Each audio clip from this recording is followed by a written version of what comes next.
మొత్తం మీద రైతులకు వ్యవసాయ పద్ధతుల్లో ఎలాంటి విధానాలు అవలంబించాలి, రైతులు పడుతున్నటువంటి కష్టాలేంటి, రీసెంట్ గా వచ్చినటువంటి మార్పులతో రైతులు ఎదుర్కొంటున్నటువంటి సవాళ్లు, ఇలాంటి అనేక అంశాల మీద మనతో డిస్కషన్ చేయడానికి ప్రముఖ రాజకీయ విశ్లేషకులు, ఆర్థిక విశ్లేషకులు, సామాజిక విశ్లేషకులైన రామ్మోహన్ రావు గారు అందుబాటులో ఉన్నారు. రామ్మోహన్ రావు గారు నమస్తే. నమస్కారం.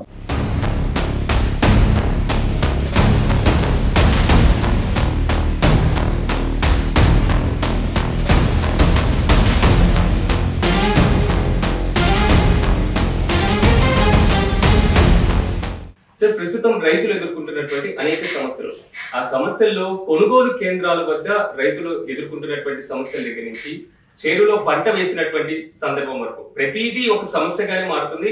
రైతులు అంటేనే సమస్యల వలయంలో చిక్కుకొని ఉన్నటువంటి పరిస్థితి. ఇప్పుడు పత్తి కొనుగోలుకు సంబంధించినటువంటి అంశాలు ప్రధానంగా కనబడుతున్నాయి. ఈ పత్తి కొనుగోలులో ఉన్నటువంటి తేమ శాతాన్ని ఏ విధంగా లెక్కించాలంటారు? అంటే పత్తి కొనుగోలు ఏమవుతుందంటే ఇప్పుడు మంచు పడుతుంటుంది. ఇప్పుడు మంచు పడుతున్నప్పుడు తేమ శాతం ఎక్కువ ఉంటుంది. పోయిన తర్వాత డ్రై చేయాలి. దాన్ని డ్రై చేస్తే దాన్ని తక్కువ తూకం వస్తుంది, చేయొచ్చు. లేకపోతే నల్లబడుతుంది పత్తి అని.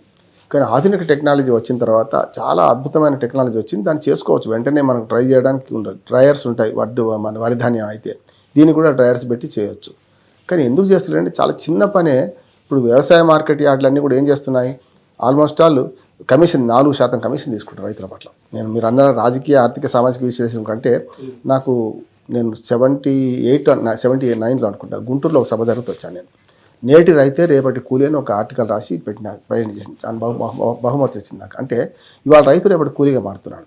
మిగతా అన్నింటిలో కూడా ఎక్స్ప్లాయిట్ చేసే వర్గం ఉంటుంది, కానీ రైతులు ఎప్పుడు ఎక్స్ప్లాయిట్ చేయరు కూడా. మొత్తం ప్రపంచంలో 4 వృత్తులు ఉంటాయి. 4 వృత్తులు ఎక్స్ప్లాయిట్ చేయకుంటే స్వతంత్రంగా ఉండే వృత్తులు. ఒకటి వ్యవసాయం, ఇష్టం ఉంటే వ్యవసాయం చేస్తే, లేకపోతే క్రాప్ హాలిడే ప్రకటించవచ్చు. అడ్వొకసీ, 3వది జర్నలిజం, మనం చేసే పని. 4వది రాజకీయం, ఇష్టం ఉంటే ఈ పార్టీలో ఉంటాం, లేకపోతే లేదు. ఇవి 4 కూడా స్వతంత్రమైన వృత్తులు. కనుక ఈ వ్యవసాయంలో సమస్యలకు అసలు మూలాలు వెతకకుండా పై మెరుగులు పై చూస్తుంటే సమస్య వస్తుంది. జై జవాన్ జై కిసాన్, అన్నదాత, ఇవన్నీ చాలా పెద్ద పేర్లు పెడతాం. కానీ చివరికి వచ్చేకల్లా ఈ అన్నదాత కాస్త అన్నం అడుక్కునే వాడికి తయారవుతున్నాడు కదా. ఈ వ్యవసాయం చేసే కూలీలు, వ్యవసాయదారులు మెల్లమెల్లగా రైతు కూలీలుగా మారిపోయే పరిస్థితి వస్తున్నది. 5 ఎకరాలు ఉన్న వ్యవసాయదారుడు కూడా 10 ఎకరాలు ఉన్నవాడు కూడా హైదరాబాద్కి వచ్చి వాళ్ళ అపార్ట్మెంట్లో ఒక సెక్యూరిటీ గార్డ్గా పనిచేసే పరిస్థితి వస్తుంది. దానికి కారణం ఏంటంటే ప్రభుత్వ విధానాలు అంటున్నాడు. దీనికి ఒక ఖాయం చేశాను నేను. ఎప్పుడు కూడా వ్యవసాయంలో నష్టాలు లాభ నష్టాల కారణం ఏంటంటే ప్రకృతి శాపం ఎప్పుడు ఉంటుంది సిరాజ్. ప్రకృతి శాపం ఎప్పుడు ఉంటుంది. దాన్ని మనం మొన్న వరదలు వచ్చినాయి, మన పెద్ద ఎత్తున అతివృష్టి వచ్చింది, మనం ఏం చేయలేము. కానీ పాలకుల పాపం పెద్దది ప్రకృతి శాపం కంటే. 3వది ఈ రెండింటికి చూసుకుంటే పాలకుల పాపం ఎక్కువ ఉంది రైతులు నష్టపోవడానికి. ప్రకృతి శాపాన్ని కూడా మనం కొంతవరకు అధిగమించవచ్చు, కొంతవరకు నష్టపరిహారం వీళ్ళు చేయవచ్చు కదా. ఎందుకు చేయడం లేదు? మీరన్నా పత్తి ఉన్నది. పత్తిది అయితే ఏంటంటే మీరు పత్తి కొనుగోలు కేంద్రాలు ఎవరు తెరవాలి? కేంద్ర ప్రభుత్వం కాటన్ కార్పొరేషన్ ఆఫ్ ఇండియా తెరవాలి. ఎందుకంటే మిగతా రాష్ట్ర మార్కెట్ యార్డుల్లో పెట్టుకున్న కొనడం మాత్రం వాళ్ళే కొనాలి. ఇప్పటికీ ఇవాళ పత్తి మన తెంపడం మొదలైంది, ప్లగ్గింగ్ మొదలైంది. ఇప్పటి వరకు కేంద్రాలు తెరవలేదు. ఎవరు చేయాలి? రాష్ట్ర ప్రభుత్వం కేంద్ర ప్రభుత్వం సమన్వయంతో ఇవి చేయాలి కదా. ఇప్పటికి తెరవలేదు. మెల్లమెల్లగా ఇప్పుడేమైంది, 8,110 రూపాయలు దాని రేటు పత్తి మన మద్దతు ధర. ఈ మద్దతు ధర అంత ఉందా అంటే ఇప్పుడు 5,000కు 6,000కు మధ్యన దళారులు వచ్చి కొనుక్కొని పోతున్నారు. వాళ్ళే ఈ రైతుల దగ్గర పాస్బుక్ తీసుకొని అక్కడికి వెళ్ళి మళ్ళీ రైతుల పాస్బుక్ పేరు మీద వాళ్ళు అమ్మేస్తారు. మళ్ళీ అదే CCI కేంద్రాలు అమ్మేస్తారు. అంటే కేంద్రం తెరిచే కల్లా వీళ్ళ దగ్గర ఉన్న పత్తి మొత్తం ఖాళీ అయిపోతుంది అంటున్నాను. మొదట్లో ఉన్న కనుక ఇప్పుడు కొంత సవరించవచ్చు.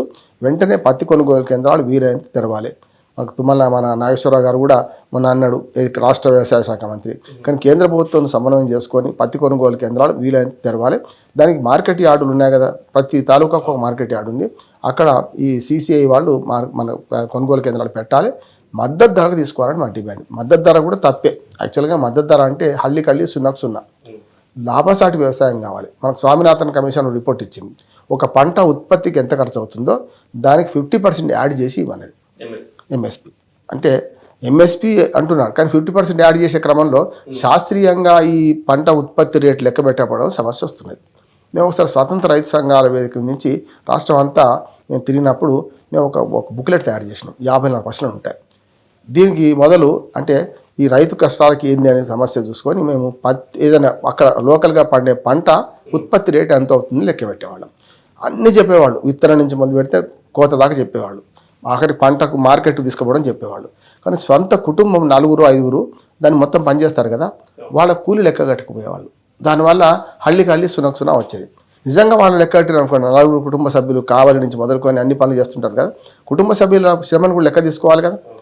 అట్లానే భూమి దేవుడిచ్చింది, మాకు దానికి పెట్టుబడి ఏంది అంటున్నారు. సొంత రైతు చేసుకుంటే భూమికి కూడా కౌలు రేటు కట్టాలి, కౌలు తీసుకుంటే కౌలు రేటు కట్టాలి. భూమి కౌలును కానీ భూమి సొంతంగా చేసుకుంటే భూమి యొక్క విలువను దానిలో చేరుస్తలేరు.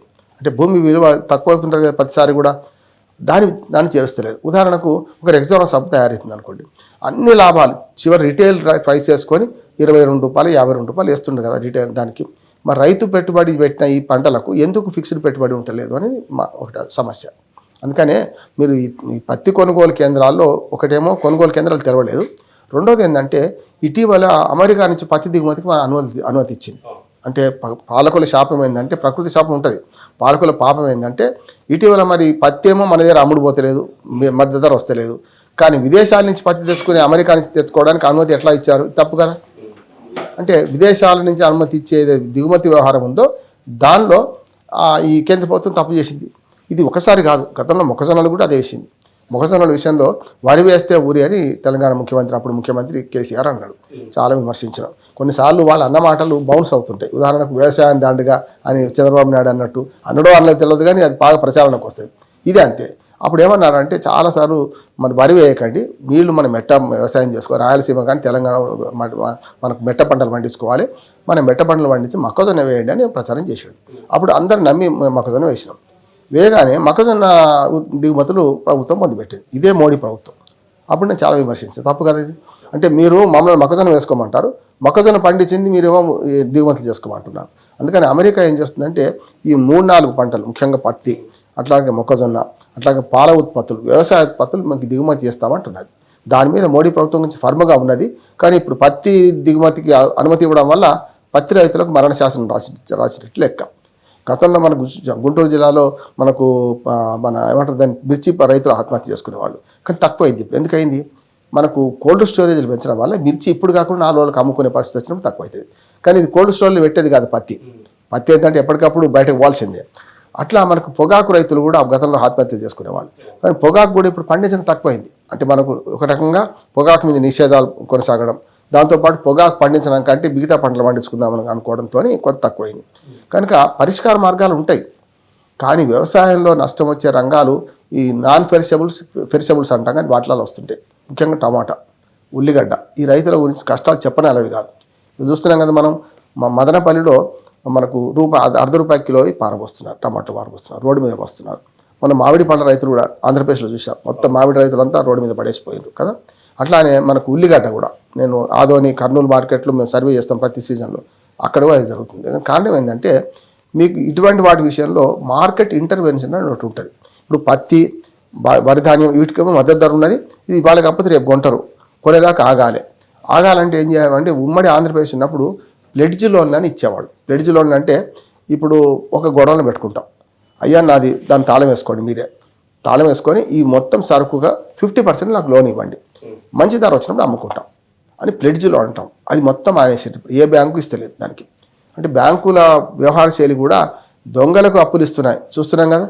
మనకు ఆ పేరు చెప్తే బాగుండదు, ఇప్పుడు దొంగల కన్నా కనుక చాలామంది మన మాఫీ ఎగబెడుతున్నారు. అంతెందుకు మాఫీ మనకు రైతులకు చేస్తేనే మాఫీ, పెద్దలకు చేస్తే రైట్ ఆఫ్ అంటున్నారు.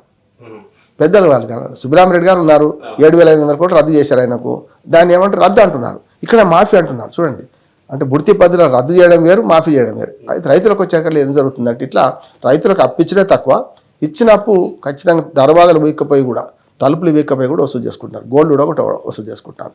దానికి కారణం ఏంటంటే ప్రభుత్వ పనితీరు వల్ల వస్తున్న సమస్య ఇదంతా కూడా. ప్రభుత్వం ఏం చేయాలంటే మార్కెట్ ఇంటర్వెన్షన్ అని ఉంటుంది. ఒక ఉదాహరణ చెప్పిస్తాను. మార్కెట్ ఇంటర్వెన్షన్ అంటే ఏంటంటే ధర తక్కువైనప్పుడు ఆ పంటను కొనాలి వీళ్ళు కదా.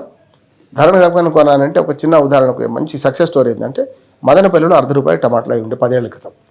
ఇక్కడ హైదరాబాద్లో ఎర్రగడ్డ మన రైతు బజార్లో ₹10 కిలో అమ్ముతున్నారు. అక్కడ ₹1 ఇక్కడ ₹10 ఎట్లా ఉన్నదని మేము ఒక టీముని తీసుకొని పోయి మదనపల్లిలో రెక్కి నిర్వహించి 3 రోజులు ఉండి 3 రోజులు లాడ్జింగ్ అవన్నీ పైసలు లెక్క పెట్టుకొని మేమేంచి రైతులు నొప్పించి మీకు పంట ఖర్చు ఎంత అవుతుందని అడిగినాం. ₹2 అవుతుంది సార్ మాకు ఉత్పత్తి ఖర్చు, ₹1.5 అవుతుందంటారు. ఇంకో ఒక 50 పైసలు ఎక్కించి ₹2 చొప్పున మేము అక్కడ కొన్నాం. 4 లారీల టమాటాలను ఇక్కడ రవాణా చేసినాం హైదరాబాద్లో రైతు బజార్లో. అప్పుడు రూల్స్ ఏమంటే రైతులే అమ్మాలి, కనుక మా ఊరు రైతులందరినీ తీసుకొచ్చి వాళ్ళ కార్డులు కూర్చుని అక్కడ కూర్చుని పెట్టి 5 రూపాయలకు కిలో టమాటాలు అమ్మినాం. 10 ఉన్న దగ్గర 5 చేసినాం. 5 చేస్తే కూడా ₹1.05 లాభం వచ్చింది. ఆ లాభం రైతుని తీసుకోమన్నాం. మేము తిన్న ఇడ్లీ, మేము ఉన్న లాడ్జింగ్, ఇవన్నీ ఖర్చులు కలుపుకుంటే కూడా ఒక స్వచ్ఛంద సంస్థ అక్కడి నుంచి తీసుకొచ్చి టమాటాలు అమ్మితే ఈ పని చేసినప్పుడు ఈ పని ప్రభుత్వాలు ఎందుకు చేయి? అంటే రైతు పట్ల ప్రేమ ఉన్న ప్రభుత్వాలు ఖచ్చితంగా ఈ పనులు చేయాలి. ఎక్కడ తక్కువ ఉందో ఆ తక్కువ ఉన్న రేటుని తీసుకొచ్చి ఎక్కువ ఉన్న దగ్గర అమ్మి దాన్ని చేయాలి. రెండోది ఏంటంటే ఆగ్రో బేస్డ్ ఇండస్ట్రీస్ అని ఉంటాయి. ఉదాహరణకు టమాటా ధర తక్కువైంది, పారబోయడం ఎందుకు? నిజంగానే ప్రభుత్వమే ఆయా పట్టణాల్లో కానీ దాని దగ్గరలో కానీ ఉదాహరణకు టమాటా ప్యూరీ, టమాటాకు సంబంధించిన అన్ని ఉత్పత్తులు తయారు చేసి పెట్టింది అనుకోండి, ఈజీ ఉంటుంది కదా. మా ఇంట్లో టమాటాలు బాగా పండినప్పుడు ₹1 కిలో అయినప్పుడు మా ఇంటి వెనక ఖరాబ్ అవుతుంటే కూడా మేము ఏం చేస్తామంటే దాన్ని రకరకాలుగా అంటే ఒరుగులు తయారు చేస్తాం, లేకపోతే చేసుకొని మా ఇంటి మీద వాడుకుంటున్నాం. అది ప్రభుత్వం చేయొచ్చు కదా పెద్ద ఎత్తున అంటున్నాడు. ఆగ్రో బేస్డ్ ఇండస్ట్రీ చేస్తే మీకు వాల్యూ యాడెడ్ వస్తుంది. అప్పుడు వాల్యూ యాడెడ్ అంటే చిన్న ఉదాహరణ ఏంటంటే మనకు ఒక ఆలుగడ్డ ఉంది, అది ₹0.5 కూడా ₹1 అంటే మహాత్యం. కానీ ₹1 ఆలుగడ్డను చిప్స్ చేస్తే ₹10 అమ్ముకుంటున్నవాడు కదా ప్యాకెట్ను. ₹10 ఎట్లా వచ్చిన దానికి ఇంత ఉప్పు కారం కలుపుతున్నాడు అంతే, ఓ ప్యాకెట్లే పోస్తున్నాడు. ఆ పని ఆగ్రో బేస్డ్ ఇండస్ట్రీస్ ద్వారా రైతులకు అప్పు చెప్తే వాళ్ళు చేసుకుంటారు కదా. అప్పుడు ఏమైందంటే వాల్యూ పెరిగితే ₹1 విలువను ₹10 చేయగలుగుతున్నాం.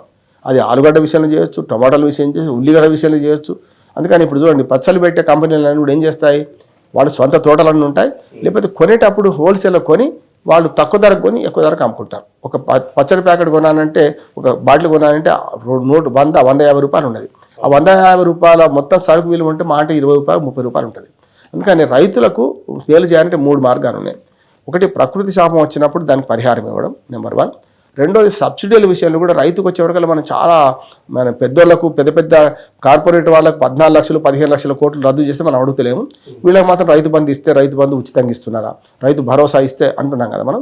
కానీ అమెరికా లాంటి దేశంలో మొక్కజొన్నల మీద 35% సబ్సిడీ ఉన్నది. వాళ్ళు అంటే ₹100 వాళ్ళు ఖర్చు పెడితే ₹35 గవర్నమెంట్ అమెరికా గవర్నమెంట్ ఇస్తున్నారు. అంటే అక్కడ 2% వ్యవసాయం చేస్తారు, ఎక్కువ పెద్ద పెద్ద వ్యవసాయాలు ఉంటాయి. కనుక అట్లా చూసుకుంటే మనకి ఏంటంటే మీరు రైతులకు సబ్సిడీ అనేది ఉచితంగా ఇచ్చేది కాదు, రుణమాఫీ కానీ ఇవన్నీ చేయాల్సిన అవసరం ఉన్నది. అప్పుడు మాత్రమే రైతు రాజు అవుతాడు. రైతే రాజు కావాలంటే, అన్నదాత కావాలంటే, జై జవాన్ జై కిసాన్ కావాలంటే ఈ మార్పులు చేయకుండా ఇది సాధ్యం కాదు. అరకొర పై సంస్కరణల వల్ల కాయకల్ప చికిత్స వల్ల కాదంటున్నాను నేను.